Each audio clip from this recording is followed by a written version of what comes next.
బిచ్చమెత్తుకునే ఓ యాచకురాలి కొడుకు advanced mobile engineering లో seat సాధించడం అంటే మాటలు కాదు. అది కూడా ఏకంగా ప్రఖ్యాత లండన్ కేంబ్రిడ్జ్ యూనివర్సిటీలో. అది 1980.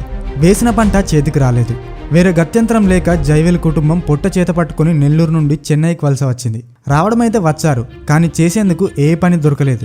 ఆకలి ఎంతటి పనినైనా చేయిస్తుంది. అలా ఆత్మాభిమానం చంపుకొని బిచ్చమెత్తుకోవడానికి సిద్ధమయ్యారు. ఊరుకానూరులో ఫుట్పాతే వారి నివాసమైంది. రాత్రిపూట మూసి ఉన్న షాపుల ముందు పడుకునేవారు. ప్రతిసారి పోలీసులు వచ్చి తరిమి కొట్టేవారు. కొన్ని రోజులకు జైవేల్ తండ్రి గుండె జబ్బుతో కన్నుమూశాడు. తల్లి కూడా జబ్బు ముదిరి మంచానికి పరిమితమైంది. ఏం చేయాలో తెలియని అయోమయం.